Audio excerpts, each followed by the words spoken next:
¿Qué tal? El día de hoy vamos a hablar acerca de la materia de legislación laboral e industrial, materia que pertenece a la Universidad Autónoma de Baja California. Mi nombre es Vanessa Colorado Carmona y comenzamos. Abarcaremos lo que es la propiedad intelectual y los derechos de autor. Como primer tema tenemos lo que es la propiedad intelectual y esta se define como el conjunto de derechos que se le otorgan a una persona, las cuales constan en reconocer la creatividad que ésta tiene, el ingenio humano.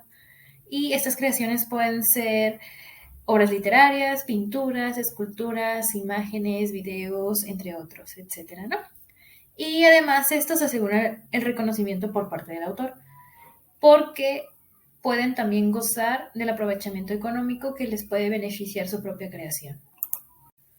Una vez que tenemos definido lo que es la propiedad intelectual, pasamos a lo que es los derechos de autor.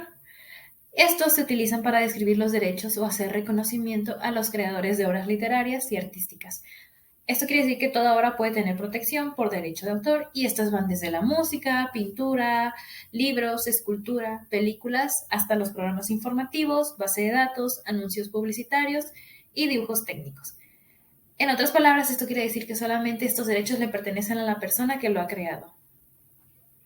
Una vez que quedó la parte clara de lo que se ha mencionado anteriormente, tenemos lo que son los derechos morales y patrimoniales del autor.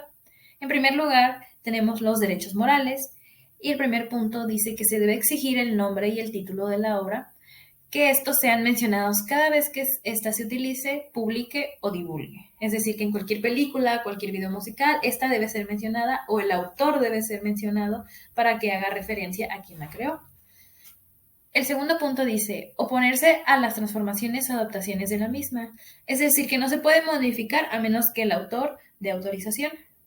El tercer punto tenemos en dejar la obra inédita o publicarla en forma anónima o bajo un seudónimo. Esto quiere decir que siempre debe hacerse referencia a la persona que lo ha creado, si no puede tener consecuencias. Y por último tenemos lo que es modificar la obra en cualquier tiempo y retirarla de la circulación. Este es un derecho en el cual el autor puede modificar su propia obra, pero solamente él. Es decir, que nadie más puede hacerlo a menos que él dé autorización o él lo haga. Por otra parte, tenemos lo que son los derechos patrimoniales. Estos hacen referencia a los derechos de explotación económica sobre las obras y creaciones que tiene el autor.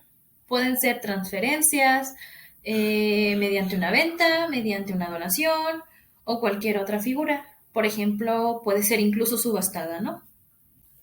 Dicho lo anterior, tenemos que tener en cuenta cuáles son los requisitos para que una obra se proteja de derechos de autor, para que estos sean válidos y se puedan aplicarse.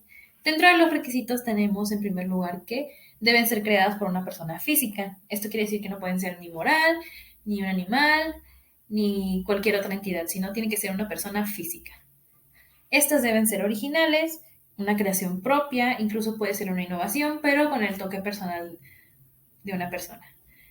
Estas deben ser susceptibles de ser divulgadas o reproducidas por cualquier medio. Por ejemplo, la música tiene que ser susceptible a que ésta pueda reproducirse por televisión, por la radio, por una aplicación, por medio de internet.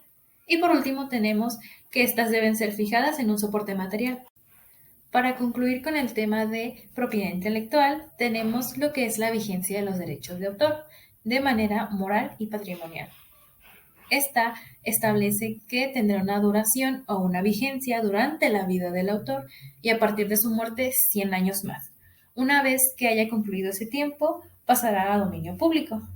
Por otro lado, también tenemos que cuando la obra le pertenece a varios coautores, los 100 años se contarán a partir de la muerte del último. Es decir, que si son 5 personas, cuando fallezca la última persona que colaboró, se contarán los 100 años y una vez pasado ese lapso de tiempo, pasará de igual forma a dominio público. Este sería todo por mi parte. Muchísimas gracias por su atención.